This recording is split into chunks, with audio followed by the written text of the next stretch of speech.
Ano pa lang, ano pa rin, syempre, marami pa rin inisip talaga. At, tawag dyan, ito naman kasi nangyari, walang dito para sa akin, walang dapat panalo. So ayun nga mga kakalingap, talagang stress no, stress ang lahat no, lalo na po dito sa community ng Kalingap.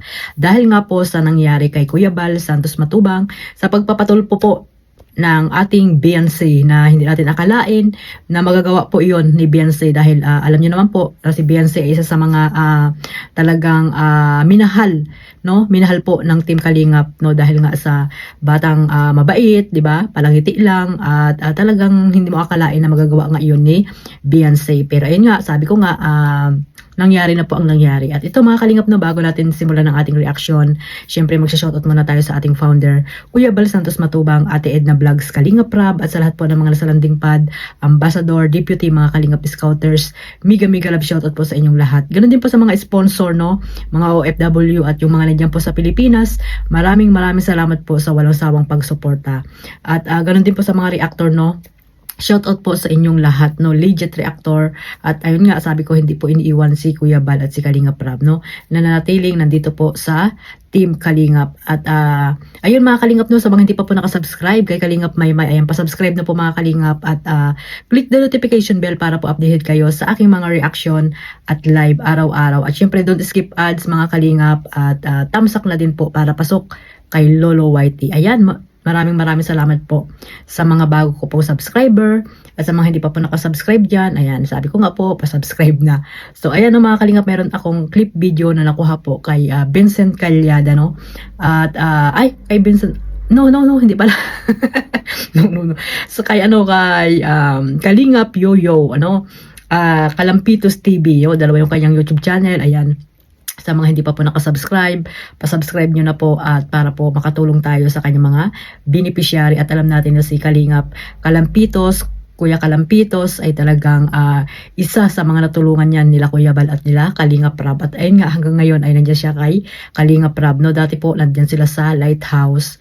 At ayun nga, kinuha siya ni Kalingap Rab no, para maging isang yoyo sa love team no, ng Jomcar mga Kalingap. At that time siguro mga Kalingap, nag-shoot po sila dyan, kaya pumunta sila ng Naga. No? Nasa Naga po sila, no? Isa sa mga landing pad yun ng Naga. So ayun, no, ito mga Kalingap, meron tayong ipapakita or ipapanood sa inyong clip video no. At ayan, sama-sama po nating panoorin ito. Pakiramdam mo yun. Ano pa lang, ano pa rin, syempre, marami pa rin inisip talaga. At, tawag dyan, ito naman kasi nangyari, walang dito para sa akin, walang dapat panalo. Kasi, pare-pares tayo ditong na-stress, di ba? Kumbaga walang panalo dito. Sabi ko nga, ano yung nangyari is, hindi yun dapat, hindi dapat nahantong sa ganang pangyayari. So, yun, lahat tayo dito talo, na-stress tayo lahat. Di ba? Nalala ko tatay ko rin kasi ganun din tatay ko pag may talagang hindi rin mapakalim pag may problema. Sige, papa ba? Ganun sa. Tsaka buti nga nung nakaraan, relax lang siya nitong nakaraan. Hindi ngayon na talagang hindi siya mapakali, hindi niya hindi niya matangka. Dapat na si Kuya Bal lang. Ano na lang, gilipang-lipang na lang mag pero ginagawa niya pa rin para makatulong. Ikaw lang, sa lang lang. Ha? Ano naman? Kasi parang napagawa din ako pag makita ko yung grabe. Nakita ko yung parang wala man lang silang Kalamansi lang. Ay, wala ka naman. Bili tayo. Bili tayo. Oh, aja ka? Bili kalamansi lang. So ayun mga Kalingap, ayan no, sabi ko nga, pasubscribe nyo po, no, isubscribe nyo po si Kalampitos TV or yung isa niya pong channel, Kalingap Yoyo. Ayan no, nakuha po natin ito sa kanyang YouTube channel. Ayan, credit po kay Kalampitos TV mga Kalingap. At ayan nga no, talagang sobrang stress si Kalingap Rab, nag-iisip. Syempre hindi niya akalain na gaganunin si Kuya Bal.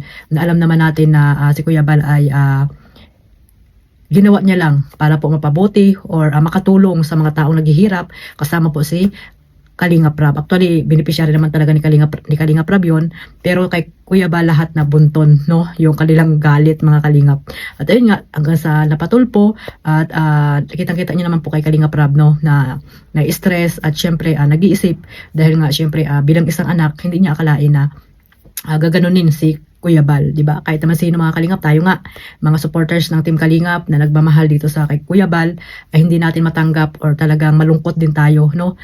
malungkot din tayo sa nangyari dito sa pagpapatulpo kay Kuya Bal Santos Matubang.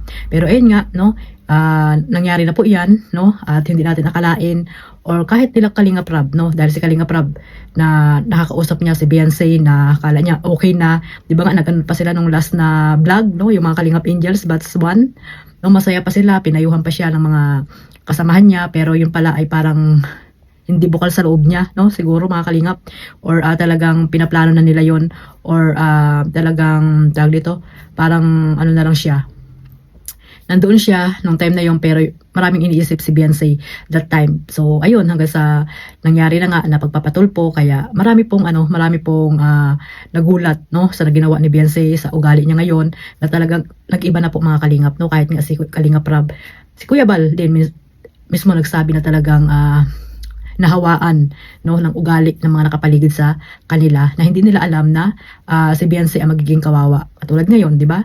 Kawawang-kawawa po si Beyonce dahil sa mga basher, sa mga reactor na pumasok na hindi naman kalingap, na grabe yung pambabalahura dito sa bata, no? Sino ang naapektuhan? Sila ba?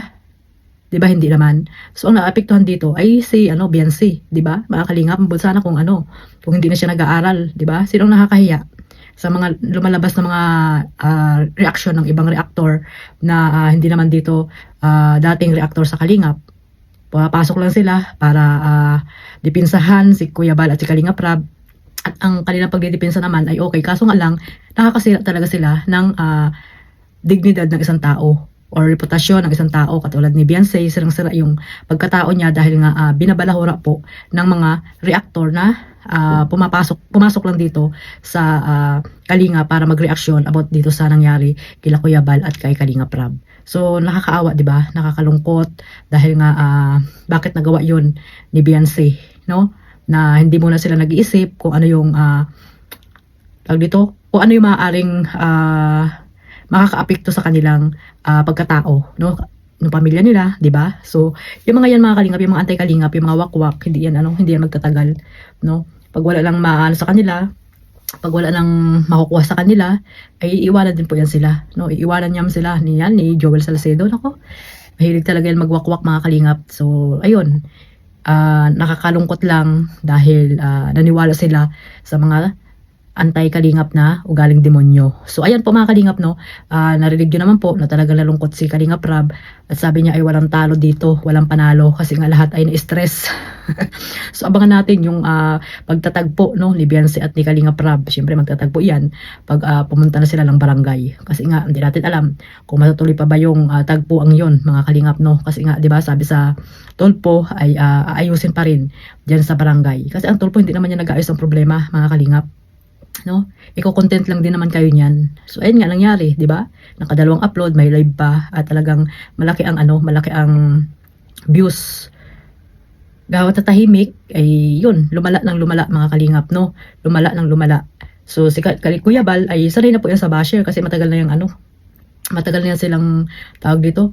Matagal na yan silang kinakalaban. Gusto siguro nilang pabagsakin ang Team Kalingap, pero hanggang ngayon ay nananatili pa rin Kalingap, no? Dahil sa ngayon hindi naman nasira si Kuya Bal, bagkus minahal pa siya ng mga supporters lalo ng Team Kalingap. Marami pa rin talaga nakasupport kay Kuya Bal that time na nagpatulpo mga Kalingap, no? Lalo na po yung si Kuya Bal pa yung naghingi ng pasensya, di ba? At yung kabila ay wala man lang ginawa, patawa-tawa pa, di ba mga Kalingap? So talaga nag-iba po yung ugali ni Beyonce. So ayan po, ngayon hindi nila makontrol yung mga basher, yung mga reactor, 'di ba? Hindi nila makontrol mga kalingap. Pabot sana kung nandito sa kalingap at yung mga reactor ay didipinsan siya, 'di ba? Ipagtatanggol siya. O alam nga naman kami magtanggol sa kanya, ay mayroon naman siyang mga reactor diyan, 'di ba? O yung dalawang bulldog diyan, anong ginagawa? Tumago na. Wala na. Iniwan na siya siguro. Nahimik na mga kalingap. So, sino nakakaawa ngayon? Yan ang hindi niyo po iniisip. Bandang mga ilang yan, wala na. Wala na po. Laos na talaga. Kaya ayun, no, abangan natin po yung magharap po ang Beyonce at si Kalingap Rab, Kuya Bal, no, sa barangay. Na sana ay maayos din. Pero ayun nga, wala na po yung tiwala. Magkaayos man, natural. Wala namang problema kay Kalingap Rab, Kuya Bal yan.